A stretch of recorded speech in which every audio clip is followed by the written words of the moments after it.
यज्ञ के 4 स्तंभ होते हैं, ये स्तंभ दिखाई दे रहे हैं ना, ये जो है ब्रह्मा जी का स्तंभ है, ये विष्णु जी का स्तंभ है, वो शिव जी का है, वो इंद्र जी का है। वैसे जो है भागवत के भी 4 स्तंभ है। क्या है कि देवज्ञम च समाहूया, सबसे पहले जो है किसी देवज्ञ ब्राह्मण को, बहुत बड़ा जानकार है, जैसे हमारे आचार्य हरि सुनियाल जी, आपने बुलाया होगा, हमारे पंडित जी कोठार जी बैठे वही वृद्ध हैं, ज्ञान वृद्ध हैं, आपने बुलाया होगा कि भाई पंडित जी दिन देखो कौन सी तिथि बैठ रही है, कब बैठेगी, और तिथि कितनी सुंदर बैठी है। मैंने आपको कल बताया था कि कल जो है गंगा दशहरा था, जब भागवत की कथा प्रारंभ हुई, और जो आने वाला कल है वो उस दिन क्या है, निर्जला एकादशी है। तो बहुत ही सुंदर तिथि जो है बैठी। तो सबसे पहले जो है विद्वान ब्राह्मण को बुला करके ज्योतिष के माध्यम से मुहूर्त निकालना चाहिए। तो पहला जो स्तंभ इसका है मुहूर्त ज्योतिष। दूसरा स्तंभ क्या है, कर्मकांड। जैसे हमारे पंडित जी ने सुबह भगवान गणेश जी का पूजन कराया, फिर वरुण देवता का पूजन कराया, गौर्यादि सूर्य मातृकाओं का पूजन कराया, नवग्रह पूजन कराया, और पूरे भद्रमंडल में हमारे सभी देवताओं का पूजन कराया। तो दूसरा स्तंभ है इसका कर्मकांड। और तीसरा स्तंभ इसका क्या है, मूल पाठ। मूल पाठ क्या होता है जानते हैं आप? अब भागवत की कथा तो 3 घंटे में थोड़ा ना होती भागवत की कथा। अगर भागवत की जो है 3 घंटे में कथा हो जाएगी, अभी तो हमने 5 अध्याय गए, 2 दिन पूरे हो गए। तो तीसरा होता है मूल पाठ, जो किताब का कहने आप। तो यहाँ पे 2 किताब आपको देखी होगी, भाई जी प्रमोद जी, विनोद भाई जी। एक पीछे से छोटी किताब है, एक ये बड़ी किताब है। तो बड़ी किताब में क्या है कि संस्कृत में लिखा है, फिर उसका हिंदी में लिखा हुआ, ठीक है। और जो ये छोटी वाली किताब रखी हुई है उसमें पूरा संस्कृत में लिखा हुआ है, इसलिए छोटी दिखती है। तो मूल पाठ मतलब 18,000 मंत्रों का पाठ आपके यहाँ होना है। तो तीसरा क्या हो गया, मूल पाठ। और चौथा स्तंभ इसका है कथा, शाम को जो है 2-3 घंटे की कथा। तो 4 स्तंभ इस भागवत के। और तब क्या है कि अब 5वीं बात आती है कि भाई खर्च कितना आएगा। आप लोगों ने पूछा, माता जी पंडित जी को पूछा कि उनियाल जी खर्च कितना आएगा भागवत में। उनियाल जी ने कहीं ज्यादा तो नहीं बता दिया, कहा विभाएत्यादृशे वित्तम। अब पंडित जी ने ज्यादा बता दिया तो दिक्कत, और कम बता दिया तो। अच्छा कोई ऐसा भी बैठा है जिसके यहाँ शादी हुई होगी, बेटी या बेटे, कोई बैठा है ऐसा? बैठा था हाथ उठाओ, कोई है ऐसा? अच्छा अभी किसी की आनी है, पहले तो हुई होंगी, हुई। तो विवाह इत्यादि वित्तम, जितना किसी की बेटी के विवाह में खर्च आता है। अब बड़ा आदमी होगा तो अपनी सामर्थ्य के हिसाब से खर्च करेगा, छोटा होगा तो अपनी सामर्थ्य के हिसाब से खर्च करेगा। परंतु जितना बेटी के विवाह में खर्च आता है, किसी भी पिता को, किसी भी माँ को पूछ दो कि आपकी बेटी के विवाह में या आपके बेटे के विवाह में कितना खर्च आया था, कोई बता देगा? बोलो, बता देगा कोई? नहीं बताएगा। तो कहा जितना विवाह में खर्च होता है उतना ही भागवत की कथा में खर्च होता है। ये तो हो गई बात। अब जो है व्यास जी कैसे हो, कहाँ से लाए व्यास जी को? होता ना भागवत की कथा करा, तो सबसे पहले ये बोलते कि व्यास जी कहाँ से लाए, कैसे व्यास जी? काव्यगतो वैष्णवो विप्रो वेद शास्त्र विशुद्धिकृत दृष्टान्तो कुशलो धीरा वक्ता कार्योति निष्क्रिया। कैसा व्यास होना चाहिए? विभक्तो वैष्णवो विप्रो, जो विभक्त हो, वैष्णव हो, और कैसा हो? वेद शास्त्र विशुद्धिकृत। आप ला गए व्यास, गला है बहुत, भजन डाले उन्होंने 2-4, सबको नचा दिया, हो गई कथा। 2-4 उन्होंने इधर उधर के चुटकुले सुना दिए। आई वो कथा नहीं होती, ऐसा व्यास होना चाहिए। वेद शास्त्र विशुद्धिकृत है, जो वेद को जानने वाला, जो आपको भागवत की कथा सुनाए। ये नहीं कि यहाँ वहाँ के जोड़ के आपको आपके 3 घंटे क्या फायदा इतना खर्च करके, जब जो जिस चीज के लिए कथा हुई है वो नहीं हुआ तो क्या फायदा है? तो कैसा होना चाहिए व्यास? वेद शास्त्र विशुद्धिकृत दृष्टांतो कुशलो धीरा। अच्छा, आप बहुत विद्वान व्यास जी को ले आए, पर उसने सब संस्कृत में कथा सुना दिया। आगे कुछ समझ बोल आ जाएगी माता जी। तो कहा कैसे होना चाहिए? दृष्टांतो कुशलो धीरा, जो आपको कथा आपके मन में बिठा दे, ऐसा व्यास होना चाहिए। अब भागवत आजकल हर गली में हो। अच्छा, उस समय जब भागवत हुई तो गौकांग जी ने की किसके लिए? धुंधकारे के लिए एक भागवत हुई। और धुंधकारे के लिए क्या आया? बोल बोल। विमान आया और विमान में बैठ के स्वर्ग चले गए। और एक कथा सुनाई सुखदेव जी ने किसको? राजा परीक्षित को। और परीक्षित जी के लिए 7वें दिन विमान आया और भागवत सीधे बैकुंठ चले गए। आज कितनी कथाएं हो गई। आया किसी के लिए विमान? आप लोगों ने सुना? आए कुछ बोला सोचे तुम लोगों आए जी करीब विमान के नहीं हो कि विप्रे भागवती वार्ता गे गे जने जने कथा सारस्तता। आजकल हम लोग व्यास लोग ऐसे हैं कि अपने परिवार को पालने के लिए कथा करें। और यजमान की कथा इसलिए कहा कि मेरा समाज में नाम है, तो न व्यास जी के अंदर वो भावना है न यजमान के अंदर वो भावना। इसलिए कथा सारस्ततो गतम, कथा का सार क्या हो गया? समाप्त। तो इतने व्यास के लक्षण बताए हैं। अब का ये लक्षण न हो तो एक लक्षण तो अवश्य क्या? व्यास भागवत हो कहे जाके तन मन श्याम, और वक्ता सोई जानिए जाए लोभ न काम, जाए लोभ न काम। केवल ये नहीं कि व्यास गति में बैठ के आपको कथा सुना दी और अपना आप कुछ अमल नहीं किया। ऐसे व्यास की कथा से कुछ जो है होने वाला नहीं है। कैसा व्यास हो आपको भी सुनाए, अपने जीवन में भी उसको उतारे, वही व्यास की कथा जो है आपका आपके पूर्वजों का उद्धार कर सकते हैं, अन्यथा कथा उद्धार नहीं कर सकते। अभी तो व्यास के बड़े खुश हो रहे। अब यजमान के भी नियम है, यजमान को क्या करना है 7 दिन में कैसा है भाई? तो प्रमोद विनोद भाई काम करते पीछे बैठे। यजमानों के नियम क्या है कि 7 दिन तक क्या करना है?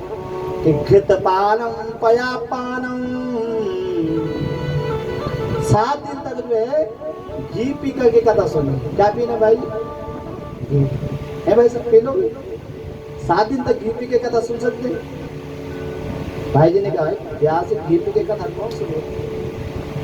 तो कहा पयापानम, घी पी के कथा नहीं सुन सकते हैं तो क्या कर लो? दूध पी के और 7 दिन तक जो है कथा सुनो। ठीक। तो प्रमोद भाई जी ने भी हाथ खड़े कर दिए, विनोद भाई जी ने भी हाथ खड़े कर दिए। व्यास जी दूध पी के कैसे कथा सुनेंगे? तो व्यास जी ने समाधान दिया। क्या बोला? कि भोजनम तो वरम मन्यम कथा श्रवण कारकम नोपवासा तथा प्रोक्ता कथा विघ्न करो यदि। का एक समय भोजन करना और एक समय क्या करना? फलाहार।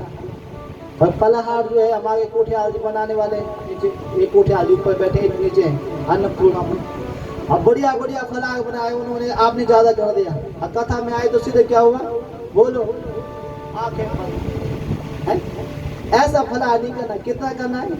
कि भोजनम तु परम मन्यम कथा श्रवण कारकम नोपवासा तथा प्रोक्ता कथा विघ्न करो यदि। इतना फलाहार करना है कि जिसमें आप कथा सुनने बैठे तो आपको आलस्य ना आए, आपको नींद ना आया, इतना जो है फलाहार करना है।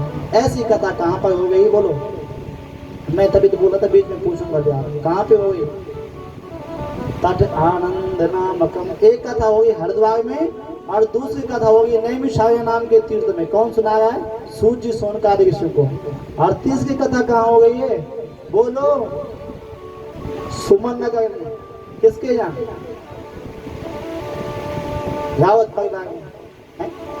तो ऐसी कथा जब हरिद्वार में चल रही थी तो क्या हुआ कि कालादस्तालधारी स्थल गतितया चौतवो कांस्यधारी वीणाधारी सुरसिस्वर कुशलतया राग कर्तर्जुनो भूत इंद्रुवादिं मृदंगं जय जय सुकरा कीर्तने ते कुमारा यत्राग्रे भावभक्ता सरसरचनया व्यासपुत्रो बभूव।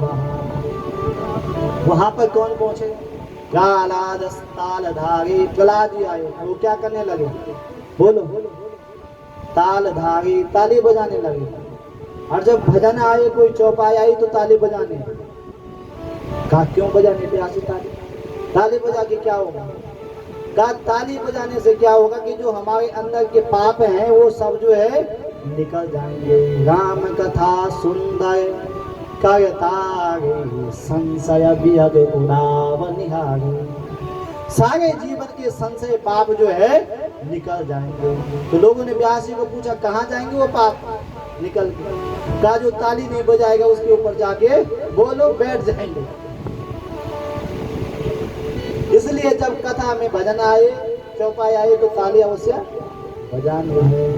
कालादस्तालधारी स्थल गतितया चौतवो कांस्यधारी। उद्धव जी कांसा बजाने लगे। वीणाधारी सुरर्षि देवऋषि नारद जी वीणा बजाने लगे। राग कर्तर्जुनो भूत राग जो है अर्जुन ये लापने लगे। और सारे देवता उस हरिद्वार के पावन तट पर पहुंच गए। और सब जो है अपने अपने जो है हिसाब से अपने अपने ज्ञान के अनुसार जो है भगवान को प्रसन्न करने लगे। बोलो बांके बिहारी लाल की जय। कृष्ण कहने से तर जाएगा, पार भव से उतर जाएगा। कृष्ण कहने से तर जाएगा, कृष्ण कहने से तर जाएगा। वो पार भव से उतर जाएगा, वो पार भव से उतर जाएगा। बड़ी मुश्किल से नर तन मिला, बड़ी मुश्किल से नर तन मिला। क्या पता फिर किधर जाएगा, कृष्ण कहने से तर जाएगा, कृष्ण कहने से तर जाएगा। वो पार भव से उतर जाएगा, वो पार भव से उतर जाएगा।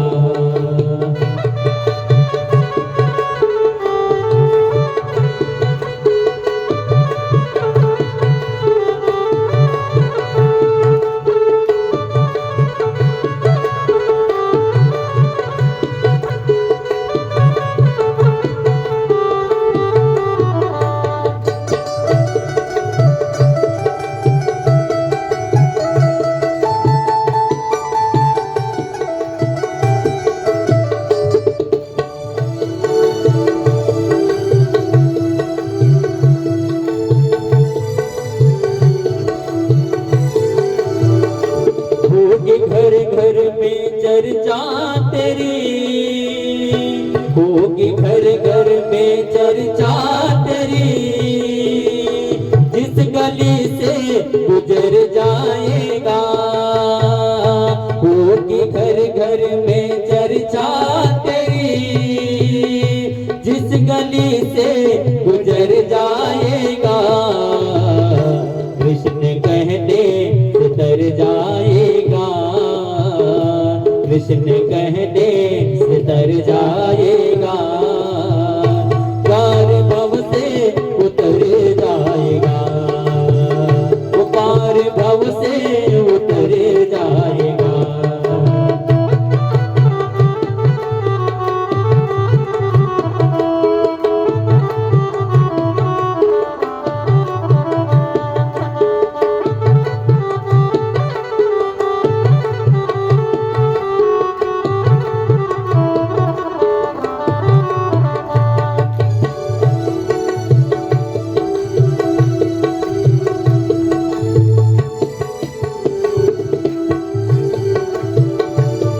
कहेंगे कहानी तेरी, सब कहेंगे कहानी तेरी, काम ऐसा जो कर जाएगा।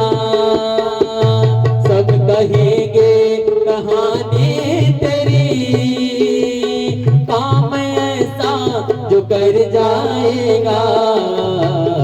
कृष्ण कहने से तर जाएगा, कृष्ण कहने से तर जाएगा। वो पार भव से उतर जाएगा, वो पार भव से उतर जाएगा।